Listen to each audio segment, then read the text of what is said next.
세상에서 제일 쉬운 MBTI 링크제의 이지 리스닝 열등 기능 편. 열등 기능이란 무엇이냐? 스스로도 부족하다고 느끼는 나의 약점 기능. 선호 기능이면서 비핵심 기능으로 범위가 매우 좁아 스스로 열등한 것을 알고 있는 기능이다. 사실 사람들은 생각보다 각자의 특징을 잘 알고 있음. 그저 알파벳으로 연결이 어려운 거. 열등 기능은 주기능과 완전 반대되는 기능이라 발달하기 쉽지 않지만 나이가 들고 경험이 쌓이면서 조금씩 성장할 수 있다. 열등 기능을 학습했다고 느낀다면 스스로 매우 큰 뿌듯함을 느낄 수 있음. 나 오늘 계획한 거 다 했음. 잘했어, 나 자신. 얼미 나서 그냥 버스 내린 김에 그 앞에서 아이스크림 사 먹고 왔지. 순발력 있었다. 하지만 그래봤자 열등 기능. 열등에서 열등 기능이다. 열등 기능을 조금만 사용해도 스스로는 굉장히 많이 성장했다고 생각하지만 그 기능이 핵심 기능인 유형이 보면 세 발의 피인 거지. 저거 하고 저렇게 뿌듯해하는 거야? 라고 생각할 수 있다는 거임. 예를 들어 열등 기능 T는 계획의 이행을 굉장히 높게 평가하기 때문에 계획을 미리 점검하거나 계획했던 것을 실행할 때 큰 뿌듯함을 느끼는 거. T 열등인 경우 계획을 한다는 것 자체를 T로 느낄 가능성이 높음.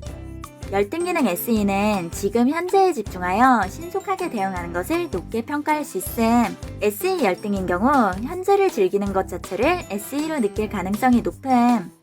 자신의 행동을 분석하려고 했을 때 상황을 객관적으로 판단하기 더 어렵기 때문에 자기 객관화가 가장 중요하다는 거. 똑같은 상황도 사람마다 다 다르게 생각할 수 있거든. 각자 자신의 선호도를 기준으로 기억이 남기 때문에 내가 잘하는 것과 선호하는 것을 구분하는 게 어려울 수 있다는 거야. 열등하지만 선호하기 때문에 스스로 보완하고 싶어하는 기능이라 내 열등 기능을 잘 사용하는 상대에게 매력을 느낄 수 있다. 열등한데 열망하는 기능이라는 게 공략점이 될 수도 있다는 거지. 열등 기능 FE. 쟤는 맨날 고기 구워주네. 애가 배려심이 있군. 열등 기능 SE. 오히려 좋아 하는 사람들 진짜 신기해. 엄청 긍정적이구나. 이런 거랄까? 열등 기능을 채우고 싶어 하지만 스스로 발달시키기는 쉽지 않음.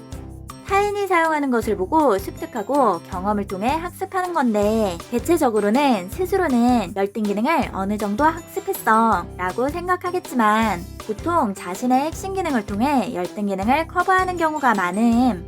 주기능과 알파벳이 모두 반대인 게 열등 기능. 큰 알파벳과 작은 알파벳 전부 반대야. 주기능이 힘을 잃는 스트레스 상황에 발현되는 경우가 많아. 왜 스트레스 받을 때 열등 기능을 사용하려고 하느냐면 열등 기능을 채우면 뭔가 이 스트레스가 풀릴 것 같다고 생각하게 되는 거지. 내가 이 부족한 기능을 채우면 자존감이 올라갈 것 같은 착각이 드는 거거든. 근데 어차피 열등한 기능이라 사용해도 큰 도움이 되지 않거나 후회가 쌓이게 되기도 함. 열등 기능 SE 같은 경우는 폭식과 쇼핑, 일탈로 연결되기도 하고 열등 기능 TI 같은 경우는 어떤 게 맞는 건지 분석하다가 오히려 더 골치가 썩기도 해. 스트레스 상황에 자연스럽게 열등 기능을 사용하려고 할 수 있지만 다른 사람들이 보면 쯧쯧 힘든가 보다 하게 될 수 있음. 선호하면서도 열등한 기능이기 때문에 스스로도 못한다는 것을 인지함. 그래서 이 기능을 너무 과도하게 요구하면 화가 날 수 있다. 나도 이걸 해야 한다는 걸 아는데 이 정도로 요구하면 화가 난다고. 이걸 왜 못하는 걸까? 이 정도는 해야 하는 걸 알겠는데 못하겠다고 싶은 거지. 스스로도 부족하다고 느끼는 약점 기능이라는 것은 소소하게 해내는 것으로 뿌듯함을 느끼기도 하고 사소한 것도 해내지 못하는 것에 화가 나기도 하는 것. 열등 기능은 아무리 노력해도 핵심 기능으로 사용하는 유형보다 더 잘 쓸 수는 없다. 열등 기능인데 핵심 기능으로 사용하는 유형보다 더 잘 쓰는 것 같다고? 그럼 그게 열등 기능이 아닌 거임. 진짜 열등 기능을 발달시켜서 핵심 기능처럼 잘 쓰고 있다고 생각하는 사람이 있다? 그럼 세 가지 중 하나임. 1. 경험과 능력치가 부족하여 열등하지 못한 것조차 인지하지 못하는 경우. 2. 자기 객관화 부족. 범위가 좁고 잘 사용하지 못하는데 혼자서만 잘 쓴다고 착각하는 거일 수도 있음. 3. 그 MBTI가 아닌데 그 MBTI 결과가 나온 경우. 본질적 성향은 그게 아닌데 결과에 의존해서 헷갈리는 경우도 있음. 특히 MBTI 결과가 자주 바뀌는 사람들은 열등 기능처럼 세부 기능으로 나눠서 파악하기는 어려울 수 있음. 자아 성찰이나 자기 개발로 응용하는 것도 좋은 방법이 될 수 있을 거야.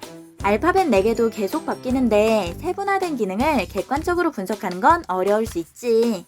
앞으로 이지 리스닝에서 하나하나 차근차근 함께 알아가 보자. 열등 기능은 본질적인 선호 기능으로 봐야 하기 때문에 MBTI 결과가 바뀌는 거랑 상관없이 본질적으로 선호하지만 못 쓰는 기능으로 봐야 함. 결과가 아무리 바뀌어도 본질적인 선호 기능은 변하지 않는다는 거지. 결론은 열등 기능은 열등하지만 선호 기능이라 더 필요하다고 느끼는 기능이라는 거야. 해젤시 열등 기능 간단 정리. 1. 선호하는데 열등해서 과하게 요구하면 스트레스 받음. 2. 열등한데 선호해서 조금만 충족돼도 뿌듯함. 3. 주기능이 힘을 잃는 스트레스 상황에 열등 기능을 채우려고 함. 간단하게 말하면 열등하기 때문에 열등 기능이라는 것이다. MBTI는 선호 지표로 인성과 능력치를 결정하지 않습니다. 이해력이 떨어지는 사람과 인성이 더러운 사람은 어느 유형이나 존재할 수 있답니다. 본인이 진상을 만났다고 해서 그 유형의 MBTI를 가진 모든 사람이 진상이 아닙니다. 성급한 일반화는 모두에게 피해를 줍니다. 재미로 봐주세요.